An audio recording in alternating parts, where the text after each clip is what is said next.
There's an interesting dichotomy when we want to introduce ourselves to potential clients. On one hand, we want to let them know what exactly we do. At the same time, people don't care about us, they care about themselves, right? So how can we introduce ourselves in a way that doesn't trigger sales resistance, doesn't make people skeptical, but at the same time, it gets them curious and it speaks directly to them so they can raise their hand and actually want to continue the conversation. I'm Chris Rigouris. I've produced more than 8 figures in sales. Let's dive right in and dig into the power personal intro. Let's talk about the personal power intro. This is something that's super potent that you can use in your emails, in your messages, on social media, in in-person conferences when you meet someone new, when you're cold calling, even in inbound calls, when you have someone who's not as warm, who doesn't have the right, let's say, intent or knowledge of you yet, you can use the personal power intro to create resonance and curiosity to get them to start thinking about working with you. So essentially, it's about grabbing the attention of ideal clients so we can engage in a conversation. It's not meant to sell to them. It's about grabbing attention by going after the symptoms that they're experiencing in the day-to-day life. And of course, it's a powerful way to introduce ourselves, let the prospects know how we help other people. And of course, we want to do it always in a way that removes the focus out of us because people don't care about us, they care about themselves. So we're going to see how exactly can we switch that focus. First, we're going to start with a symptomatic hook. So we're going to start with a phrase, you know how, and then we'll add 2 to 3 problems the person we're talking to can identify with. So we're injecting these problems to see which ones they're going to raise their hand for. So the formula is, well, you know how a lot of people get worried because they have problem 1, they're concerned about problem 2, and because of that, it typically results in consequence. We're going to look over different examples, but a quick one is if, for example, I'm selling sales training. Well, you know how a lot of people get worried because they constantly deal with sales objections.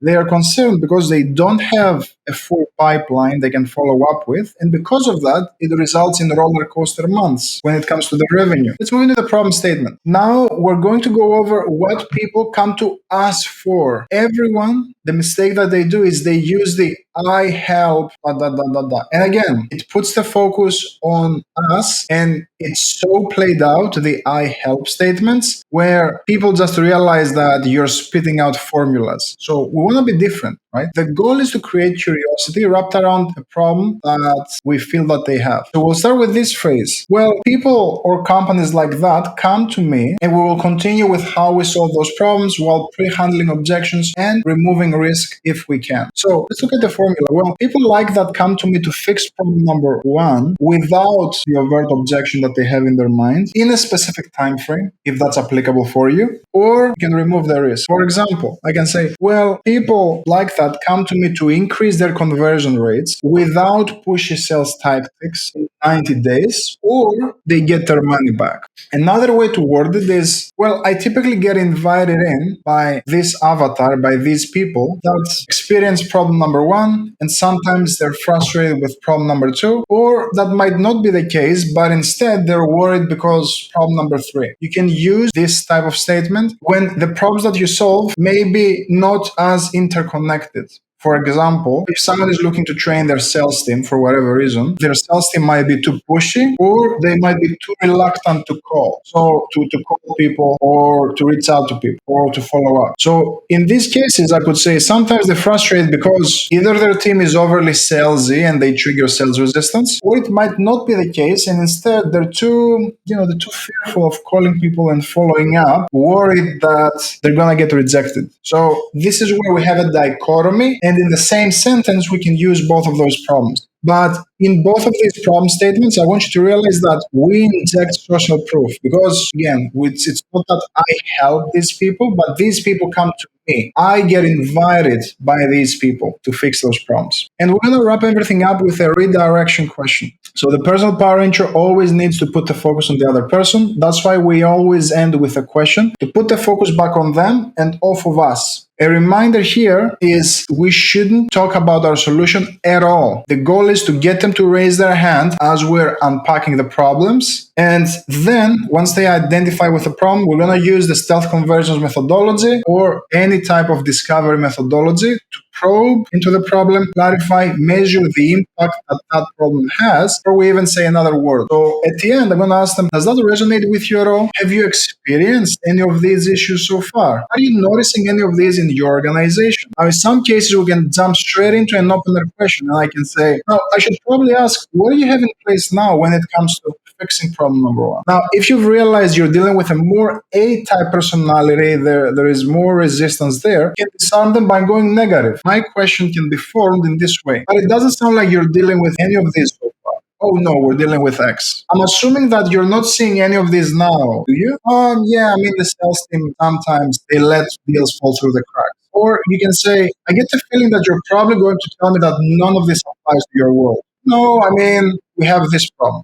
So now that person, that decision maker is going to jump in and save the sale, not the sale, but they're going to save the conversation, right? They're going to self-identify, they're going to raise their hand. Oh, no, actually, we have that challenge. Now let's look at three different examples. Let's look at the financial advisor. Well, you know how a lot of people, they get worried because they don't feel like they have enough funds to retire with. They get concerned about overpaying on their taxes. And they're not sure if they have enough for their family in case they pass away. Well, these people come to us so they can retire more comfortably, reduce their taxes without increasing their risk profile with our pension accelerator method. This is where we can introduce maybe a unique mechanism to portray our uniqueness as well. And there's a time frame we can introduce that as well. At the end, I'm going to ask, does that resonate with you at all? Let's look at sales coaching. You know how a lot of people, they get worried because they don't feel they have the right sales structure, and because of that, they get slammed with objections and leave hundreds of thousands on the table every year as a result. Well, these people come to us so they can sell in a way that works with human psychology, so they can at least double their sales in 90 days without talking to more people with the numeric convergence method. Now, I'm getting the feeling that you're going to tell me that none of this applies to your world now.